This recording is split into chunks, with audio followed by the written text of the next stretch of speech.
Sejam todos muito bem-vindos à nossa aula de hebraico bíblico. Vamos trabalhar hoje a leitura de número 1, que é Gênesis capítulo 22, do versículo 1 até o 19.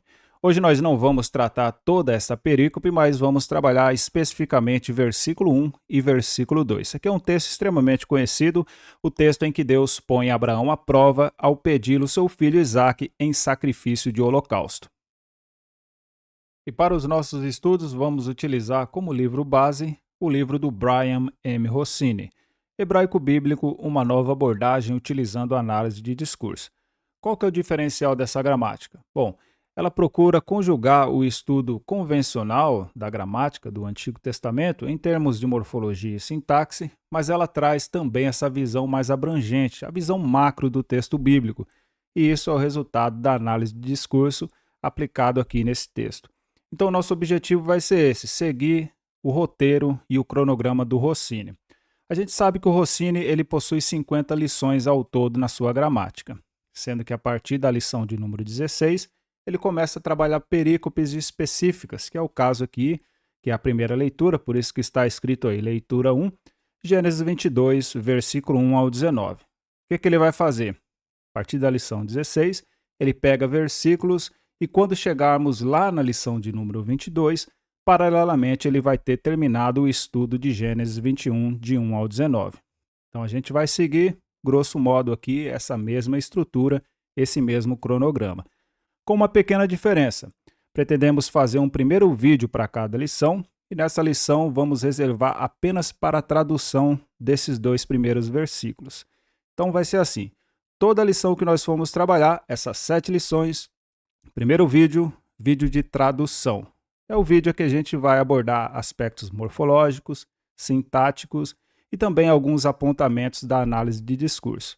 Apenas num segundo vídeo, vamos adentrar no assunto da análise de discurso de modo mais específico. Vamos utilizar para isso o site do Bible Arc, mais propriamente falando, a ferramenta do phrasing. Mas lembre-se, a gente não vai utilizar o phrasing propriamente dito, mas apenas as ferramentas e as disposições que esse site aí nos oferece para termos uma visão mais clara acerca dos apontamentos da análise de discurso. Então essa vai ser a nossa estrutura. 7 lições para Gênesis 22, versículo 1 até 19. Cada uma dessas lições, primeiro vídeo, tradução, e o segundo vídeo, análise de discurso. E aqui estamos para a nossa tradução da leitura 1 de Gênesis 22, versículo 1. O texto começa assim, Vaihi achar hadevarim haele. A gente sabe que Vaihi é o marcador de transição, ele é um tipo específico de Vaiktor, mas ele é o Vaiktor do verbo raiar, então ele vai expressar, nesse caso, uma mudança de eventos, ou uma transição, por isso que ele é chamado de marcador de transição. Às vezes ele não é traduzido, mas nesse caso aqui é possível traduzirmos como e aconteceu. Achar hadevarim haele. Isso aqui é uma construção também interessante. Se você fazer aqui a tradução ao pé da letra, fica sem sentido. Mas quando você contempla o conjunto da obra, faz sentido no hebraico. Temos aqui a preposição temporal mais o substantivo masculino plural. A preposição é essa, achar, depois, e hadevarim. Hadevarim é o plural de davar. Tem um artigo definido e a forma do plural masculino. Esse im, no finalzinho aí, mostra que é masculino no plural. Depois das coisas, literalmente, mas a construção só faz sentido com haele. Haele é o pronome demonstrativo. Ele está funcionando como adjetivo. O que isso quer dizer? Esse pronome aqui, ele é masculino no plural. E aqui a palavra que está sendo indicada por ele, que é devarim, masculino plural também. Ambos têm o artigo definido, por isso que está funcionando como se fosse um adjetivo no uso atributivo. Deixa eu só clarificar para vocês. Lembra lá da expressão Hassus Hatov? Aqui é o adjetivo, masculino singular determinado, com o artigo definido, e o substantivo cavalo, masculino singular determinado também. Então, na tradução, nós não colocamos o verbo de ligação. Fica somente assim, o cavalo bom, Hassus Hatov. É mais ou menos a ideia que está acontecendo aqui. Então, depois das coisas, estas, literalmente seria isso daqui.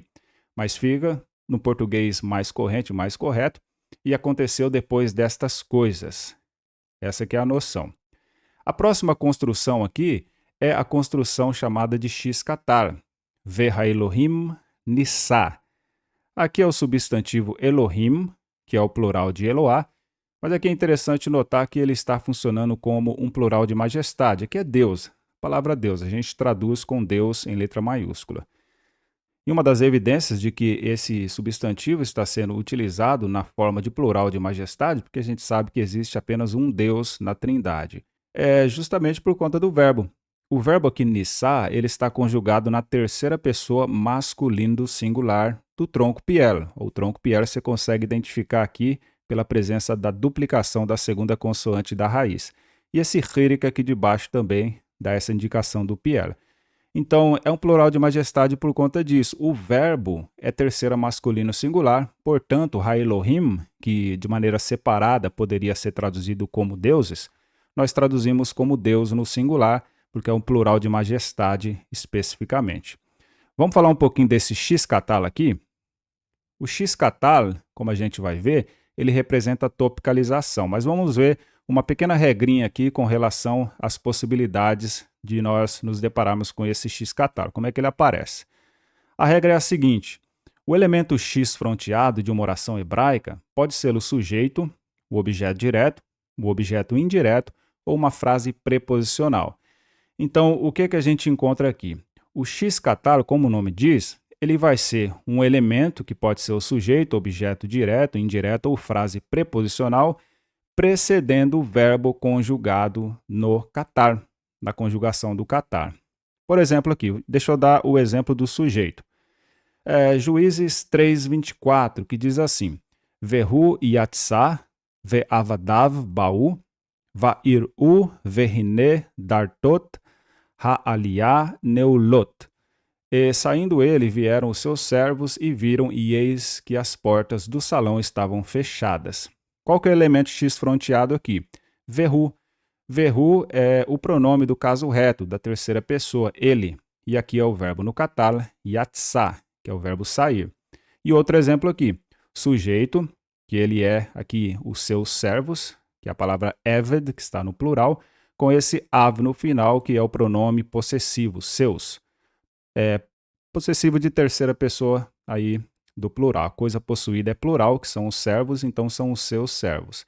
Sujeito, seus servos é o sujeito e bau é o verbo no katar. Então aqui é uma topicalização também, em que o elemento X fronteado, ou seja, o elemento que está antes do katar é o sujeito. Vamos aqui dar mais exemplos. O exemplo aqui também de Juízes, capítulo 7, versículo 8, que diz: Ve'et kol ish Israel shilach. Tudo isso aqui que está em vermelho é o elemento X fronteado, que nesse caso é o objeto direto. O verbo aqui é shilach, que significa aqui no piel, despedir, que é no katar. Então perceba esse elemento. O objeto, aquele que está recebendo a ação de ser despedido, ele está como elemento X fronteado, por isso que é a mesma construção X-Katar. Não é sujeito, mas é objeto dessa feita. E todo homem, ou seja, todo o resto de Israel, ele despediu. Ele despediu é o verbo shilach, terceira pessoa do masculino singular, do Pierre também. Então, outro exemplo do elemento X fronteado um pouco diferente aí. Outra possibilidade, a gente vai colocar 2 em 1. Por quê? Porque aqui, aquilo que está em vermelho, elemento X fronteado, ele é tanto uma frase preposicionada quanto o objeto indireto. E ele está vindo antes do verbo amara, que ele está conjugado no kal katar, terceira masculino singular. Então o elemento X fronteado é e para Adão. Ul Adam amar, ele disse. Então, no que tange à disposição do X-Katar, ele pode ser assim. Ele vai ser um verbo conjugado no katar, precedido ou por um sujeito, ou por objeto direto, ou objeto indireto, ou frase preposicional. Essas são as 3 possibilidades no que diz respeito à forma do X-Katar. Com relação à função do X-Katar, a gente já adiantou que significa topicalização. Mas o que é isso aí? A topicalização é um deslocamento do foco da história. O que isso significa? Significa uma mudança de tempo, uma mudança de participante da história, uma inserção de novas informações, comentários e assim por diante. O que isso significa? significa que a topicalização ela dá uma espécie de pano de fundo, um background, aí, uma topicalização da linha principal. E a topicalização ela pode acontecer em duas partes do discurso. Primeiramente, se ela acontecer no início, ela vai representar um resumo daquilo que segue. Deixa eu dar um exemplo para vocês. Gênesis capítulo 3, versículo 1. Tudo que está em azul é o X catar, que é a topicalização. Nesse caso aqui, é o elemento X fronteado venachash, que é a serpente, e o verbo raiar, concordando aí com esse sujeito. E a serpente era mais astuta do que todo animal selvagem que o Senhor fizera. Vehanachash raya ahum mikol hayat hasadeh asher asa Adonai Elohim. Então, esse elemento X-Catar, ele está dando um resumo, ele está falando que essa serpente ela era o animal astuto e mais astuto que o Senhor havia criado. De modo que vai ser um resumo daquilo que vai acontecer a partir da linha principal, que diz o seguinte: e ela disse, ela quem? A serpente, disse à mulher, é certo que Deus disse, não comereis de todo o fruto do jardim? Vayomer el Haisha, Avki amar Elohim lo tochlu mikol etz hagan. Então a linha principal ela vai discorrer aquilo que a linha secundária, que é o X-Catar, disse. O X-Catar disse que a serpente ela era astuta e depois virá a descrição da tentação e da subsequente queda do ser humano. Então, quando o X-Catar diz que a serpente era astuta, a linha principal ela vai explicar o que isso significou dentro desse contexto de Gênesis 3, versículo 1. A outra possibilidade da topicalização é quando ela vem no meio do discurso. Isso vai representar agora uma mudança no foco. Por exemplo, eu cito para vocês aqui Gênesis 13, versículo 11. Aquilo que está acima é a linha principal. Acompanha comigo. Vaivchar lo Lot et kol kikar hayarden, vaisa Lot mikedem, vaiparedu ish me'al achiv. E então Ló escolheu para si toda a campina do Jordão, e partiu Ló para o oriente, e apartaram-se. Então esse aqui, no versículo 11, é o conteúdo da linha principal do discurso narrativo, marcada pelos vaiktores, que esse aqui é o verbo que significa escolher, aqui é o verbo que significa partir, e aqui é o verbo que significa apartaram-se. Então o que está acontecendo aqui na linha principal? Está dizendo que o Ló, ele escolheu para si a campina do Jordão, ele partiu para o oriente e ambos, Abraão e Ló, se apartaram um do outro. Aqui é a linha principal.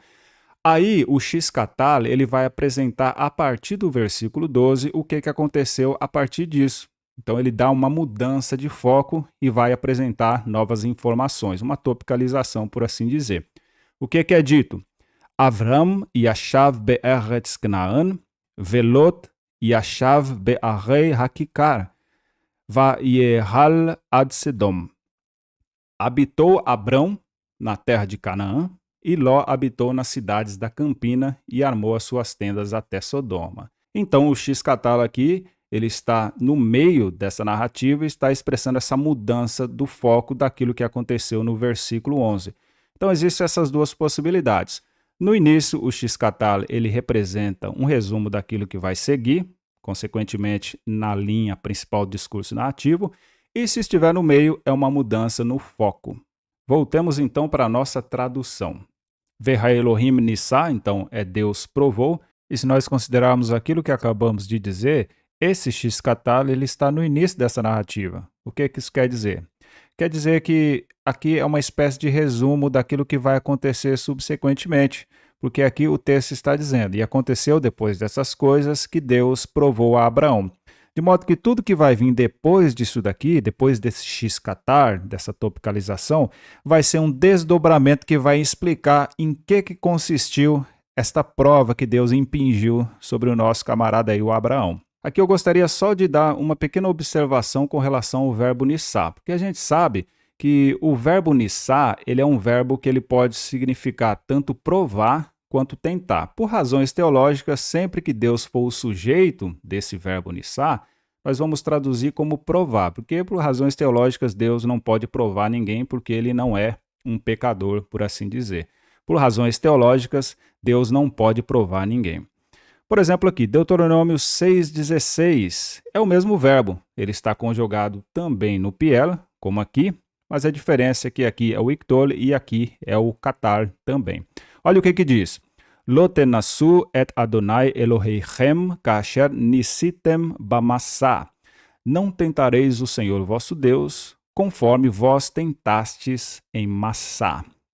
Por que foi traduzido como tentá-la aqui? Porque o sujeito, nesse caso, seria o povo de Israel. O povo de Israel é um povo iníquo, não é Deus, então por isso a gente pode traduzir como tentar. Mas para Deus nunca vamos traduzir como tentar, por essa razão teológica que a gente acabou de dizer. Então é isso aqui que está acontecendo. Veha Elohim nissa et Avraham. E Deus provou e não tentou a Abraão. Aqui, Abraão é o objeto direto determinado, que você pode constatar com a presença do marcador de objeto direto aqui, o et. Abraão aqui ele está funcionando como objeto direto determinado porque o nome Abraão é nome próprio. A gente sabe que nem sempre uma palavra para ser determinada, ela vai precisar do artigo definido, como é o caso aqui da palavra Veha Elohim, aqui é artigo definido. Mas o nome próprio não leva o artigo definido, mas, por essência, é determinado porque o nome próprio ele define uma pessoa. Então, essa aqui é a lógica de receber o marcador de objeto direto. Prosseguindo aqui embaixo, Vaiomer. Vaiomer é o marcador de discurso direto. Geralmente, quando nós nos deparamos com Vaiomer, logo em seguida vai vir um discurso direto, alguém falando em primeira pessoa, por exemplo. Então, é o marcador de discurso direto do verbo amar, o verbo que significa dizer, que podemos traduzir e ele disse. Da onde que a gente tira o sujeito? Daqui, ó. O iod, sempre que você se deparar com um iod numa conjugação no vaiktor ou no ictor, o iod ele significa ele. Se tiver o shurek, será eles aqui no final. Então, sempre que você se deparar aqui com o iod, você tem que buscar o ele, que é o sujeito, terceira masculino do singular.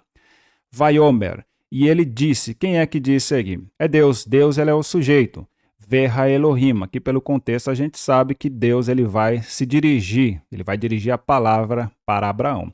Vaiomer Elav. Aqui é o interlocutor, Abraão, marcado pela preposição el, mais o sufixo de terceira pessoa masculino singular, que é isso que está bem aqui, esse av. Lembre-se que não precisamos pronunciar o iod aqui, ele é mudo, então é Elav. Para el e av, ele. Av seria o objeto da preposição. E ele disse para ele, Deus disse para Abraão. Aqui é o discurso direto de Deus. Avraham. Avraham, nome próprio, discurso direto. Aqui é Deus falando, por isso que eu coloco aqui entre parênteses, discurso direto de Deus. E o Abraão responde, Vaiomer, outro marcador de discurso direto, semelhante aqui, mas a diferença é que aqui o sujeito é o Senhor Deus, Elohim, e aqui o sujeito é o Abraão que vai responder à invocação de Deus. Então Abraão disse, então ele disse, Vaiomer Hineni, aqui é o discurso direto do Abraão, que é exatamente o discurso direto marcando uma partícula, a partícula demonstrativa Hine, que significa eis, e ela está com um sufixo de primeira pessoa do comum do singular, que é esse Hirek Yod no final, que significa eu. Então, Hineni significa eis eu ou eis-me aqui. Então, como que ficaria a tradução desse primeiro versículo? Ficaria assim, Vaihi achar hadevahim haele veha Elohim nissa et Avraham, Vaiomer elav, Avraham, Vaiomer, Hineni. E no português, e aconteceu depois destas coisas, Deus provou a Abraão e disse a ele, Abraão, e ele, que é o Abraão, disse, eis-me aqui.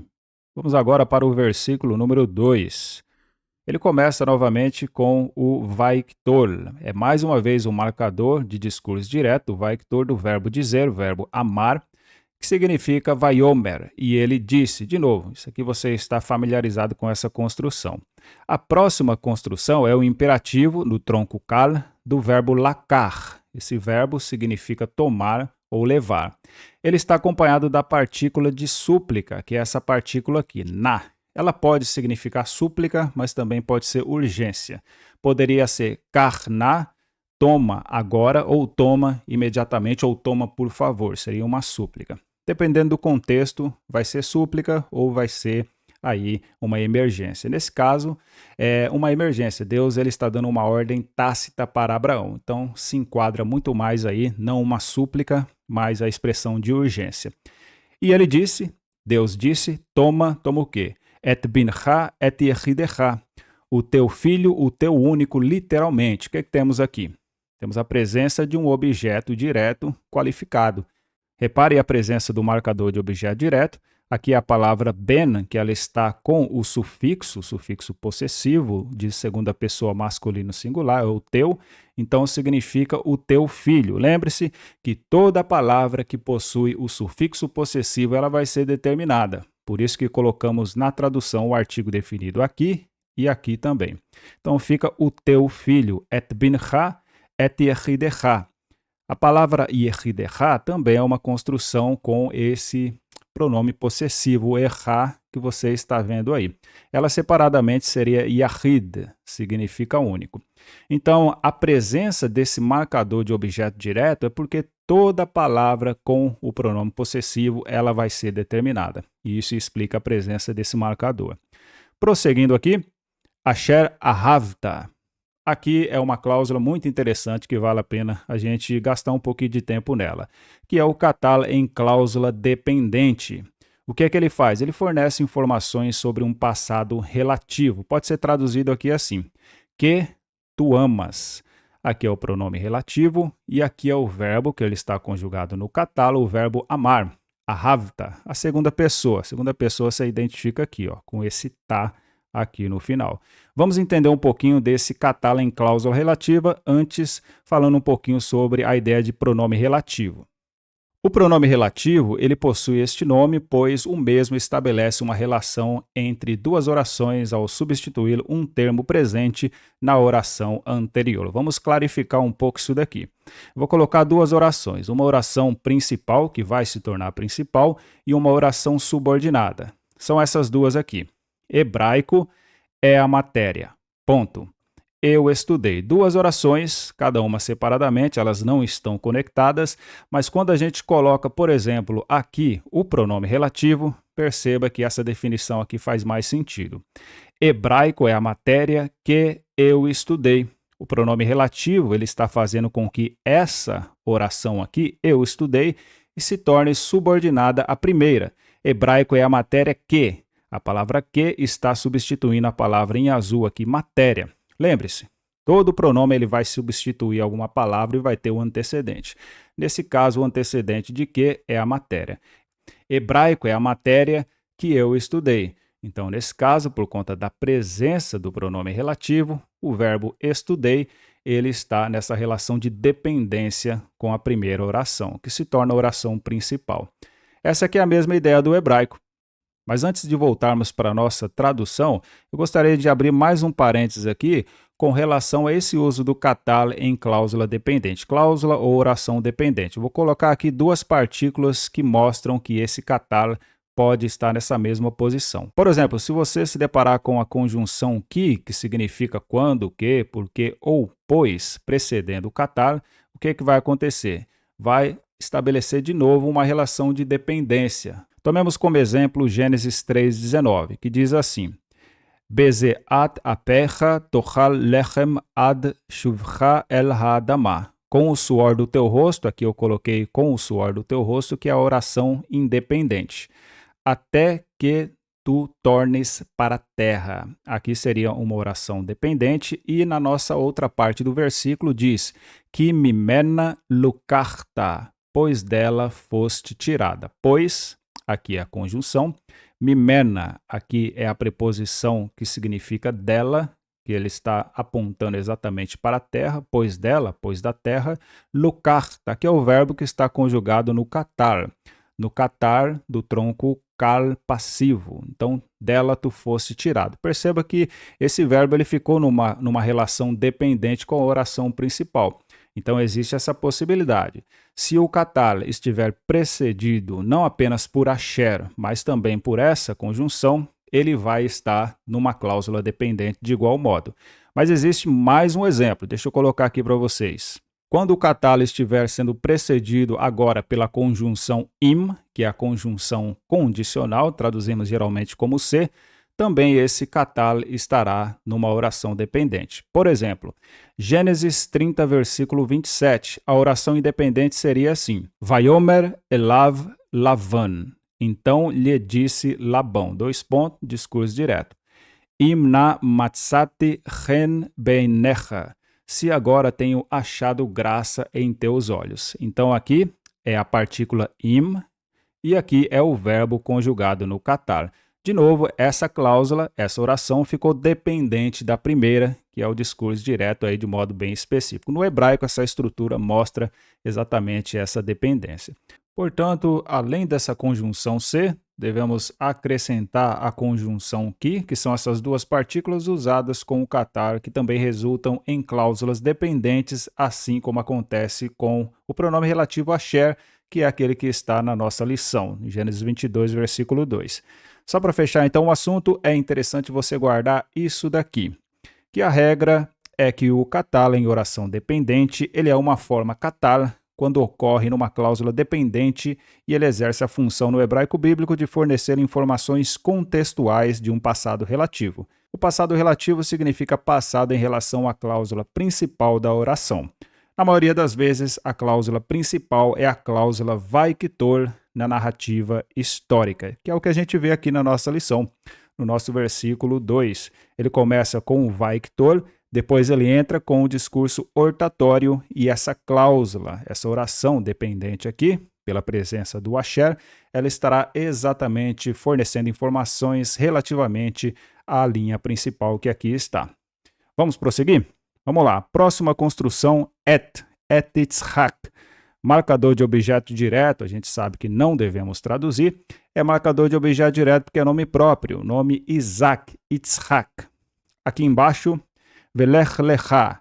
Temos uma construção aqui bastante interessante, composta pelo imperativo kal, que é o tronco, do verbo halach. Esse verbo aqui, quando ele está conjugado no imperativo, ele perde o rei, como você pode ver aqui. Tem apenas o lamed e o kaf na sua forma sofit. Então, é esse imperativo do kal, do verbo halach, juntamente com a preposição lamed, que ela está aqui, preposição para. E ela tem exatamente o sufixo mostrando que o objeto dessa preposição é o Abraão. Lech lecha, literalmente seria, e vá para ti. Alguns tradutores simplesmente omitem essa preposição aqui, com esse sufixo aí que mostra o objeto da preposição, mas é possível que no hebraico ele dê essa nuance meio que reflexiva, da voz média, porque Deus está falando, vai por ti mesmo, vai para ti mesmo. Seria mais ou menos essa noção. Mas na nossa tradução, geralmente isso se perde, essa nuance que a gente vê apenas no texto original. Vamos para a próxima construção. A próxima construção ela possui o objeto indireto em cadeia construta. Por que é o objeto indireto? Por conta da presença da preposição el, significa para. Então aqui ele está dando uma ordem, vá para. Para seria a identificação desse objeto indireto que é para a terra de Moriá. El Eretz HaMoriá. Então a preposição para, substantivo Eretz, que está no estado construto, por isso que nós colocamos na tradução a preposição de terra de Moriá. Moriá é a palavra que está no estado absoluto e você pode ver que ela é determinada. Tem o artigo definido aqui, por isso que na tradução colocamos a terra. Aqui a palavra Eretz, para a terra de Moriá, por conta da palavrinha Hamoriá ser exatamente determinada. Prosseguindo, outro imperativo, o imperativo do tronco agora rifil. O tronco rifil a gente sabe que é a expressão de uma ação causativa, o sujeito causando uma ação de modo específico. Mas aqui, de modo bastante curioso, o verbo alá, ele significa literalmente oferecer. Lembra que às vezes o tronco ele vai modificar o sentido do verbo. É o que acontece aqui. Alguns sugerem que esse verbo, o verbo alá, que no caso significaria subir, ele no rifil ele ganha essa nuance de fazer subir, ou seja, quando alguém oferece um sacrifício para a divindade, no contexto lá antigo, ele simplesmente levantava e ofertava essa oferta a ser sacrificada. Alguns sugerem que seja mais ou menos essa ideia que o rifil está transmitindo aqui. Então essa aqui é a forma imperativa. Imperativo do rifil, ele ganha esse rei aqui, antes da raiz, antes do ain, E ele está acompanhado do sufixo objetivo. Por que objetivo? Porque indica o objeto direto, terceira pessoa masculino singular. Então é e ofereça-o, verralehu. Esse erro no final aqui está tendo como antecedente exatamente o filho do Abraão, que é o Isaac, esse camarada aqui. Então, terceira pessoa masculino singular, o sufixo objetivo está concordando com Isaac, que é masculino singular. Quem oferece um sacrifício, geralmente oferece um sacrifício em algum lugar, por isso que tem o advérbio chama, significa lá. Palavra invariada. E, prosseguindo aqui, um substantivo com a preposição lamed, que é a preposição que é unida diretamente à palavra. Sabemos que existem 3 preposições que se unem às palavras. É a preposição lamed, essa daqui, a preposição be e também a preposição que. Ela é unida diretamente no início da palavra. Diferentemente dessa preposição aqui, a preposição al, que você pode ver que ela é escrita separadamente relativamente à palavra que ela está aí tendo como objeto.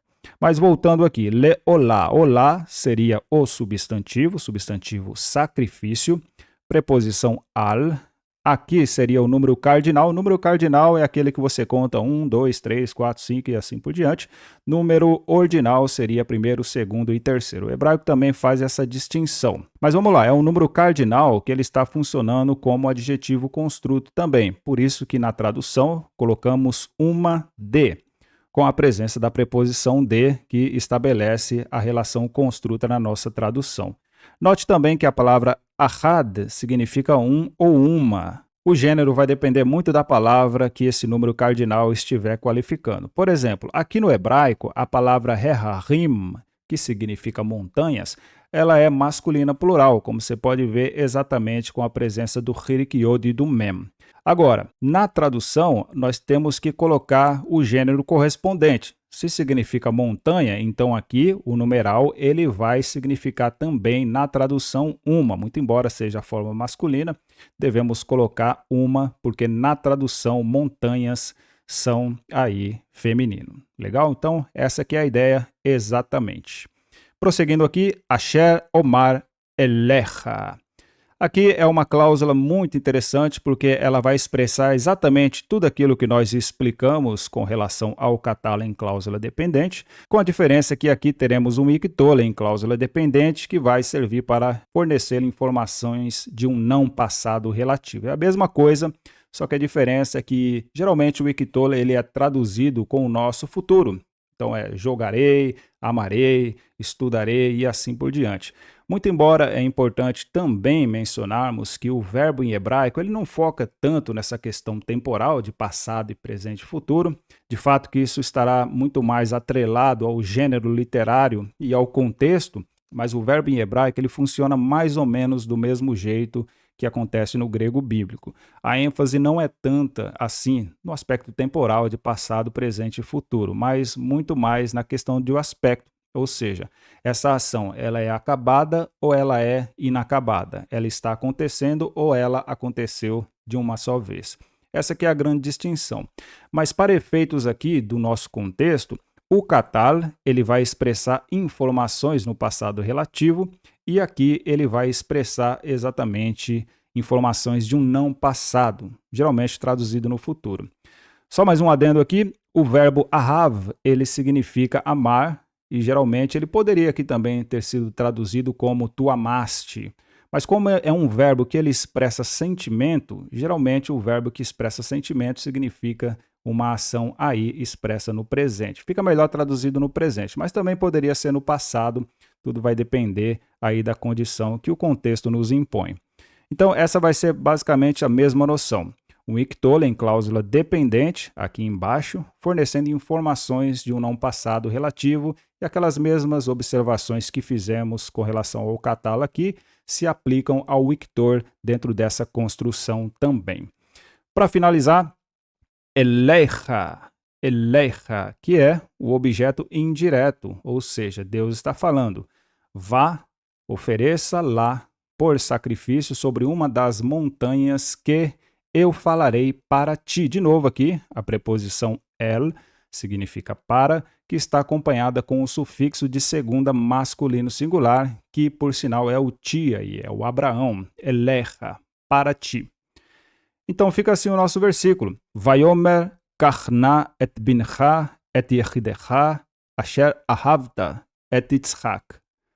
Velech lecha el eretz hamoria vehalehu sham leolah al achad heharim asher omar elecha. Tradução. E então ele, Deus, disse: Toma o teu filho único, o qual tu amas, a Isaque, e vá para a terra de Moriá e ofereça-o lá por sacrifício sobre uma das montanhas que eu falarei a ti. Portanto, temos aqui a nossa tradução de Gênesis 22, versículo 1 e 2. Agora eu convido você a assistir o próximo vídeo. O próximo vídeo vamos tratar exatamente acerca dos apontamentos mais diretos ali no que diz respeito à forma da análise de discurso. Convido você a assistir, porque vai ser um vídeo muito interessante que nós vamos aprender a utilizar a ferramenta do Bible Arc, lá no site do Bible Arc, especificamente na ferramenta do phrasing. Vamos fazer a análise de discurso neste site especificamente. Então, te convido a assistir o próximo vídeo. Deus abençoe e até a próxima.